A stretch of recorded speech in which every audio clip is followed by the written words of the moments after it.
నేను నిజమే చెప్తా. మీరు చేసేది తప్పు. మీరు చేశారు తప్పు. మీరు చేశారు తప్పు అయ్యే చెప్తా. ఆడి బాబుని ఆడ ముగ్గురు అంకుల్ని పిలిపించి నన్ను కూర్చోబెట్టి నైట్ 3 గంటల వరకు కూర్చోబెట్టి బ్రెయిన్ వాష్ చేసి నాకు ఈమె ఫోటోలు చూపించా నాకేం అనిపించలేదు. అయినా సరే నేను నిజమే చెప్తా.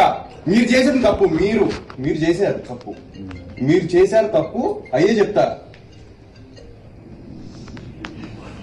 తీసుకొచ్చాను నేను అయిష్టంగానే వచ్చాను. నీది ఎట్లా మాట్లాడు ఫస్ట్ నువ్వు చెప్పమ్మా. ఫస్ట్ రోజు ఎట్లా మాట్లాడినా అది తెలియగా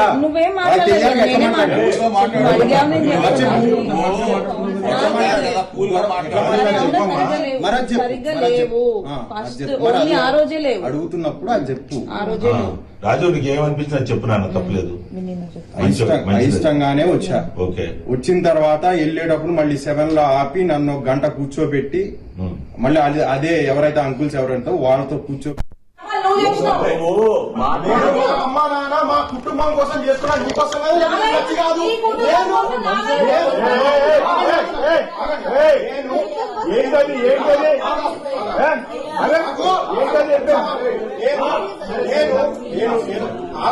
ఆమె ముఖం ఆమె ఫోటో చెప్పా.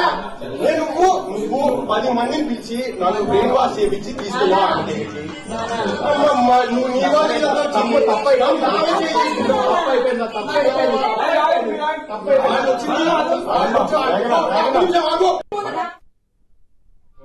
ఏమైనా జాగ్రత్తగా మరి ఏ జరిగినా వాళ్ళకు జోగి రమేష్ గారి కోడల్ని మేఘనాథ్ తల్లిదండ్రులు మీరు అందరు కృష్ణ అందరిని విజయలక్ష్మి గారు వాళ్ళ ఇంటి దగ్గర తోలిపోదానికి వచ్చిన తోలిపోతుంది. అది కూడా ఎప్పుడు దాకా నువ్వు ఎప్పుడు వస్తాం మంచి జాగ్రత్త చూసుకో.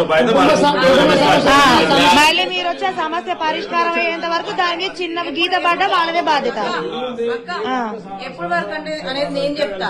ఎప్పటి వరకు చెప్పు. నేను వచ్చింది ఎందుకు అందరి ముందు తెలిసేటట్టు పెళ్లి చేసి 20 రోజులలో పంపించేసాడు కదా. నా తప్పేం లేకుండా నేను నా మీద బ్లేమ్ వేసుకోను. అర్థమైందా?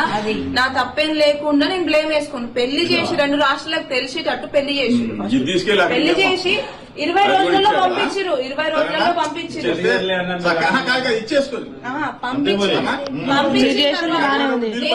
నేను వచ్చింది తప్పు గురించి కాదు. దేని గురించి వచ్చిందా అంటే ఎప్పటి వరకు చెప్పు. నేను వచ్చింది ఎందుకు అందరి ముందు తెలిసేటట్టు పెళ్లి చేసి 20 రోజులలో పంపించేసాడు కదా. నా తప్పేం లేకుండా నేను నా మీద బ్లేమ్ వేసుకోను.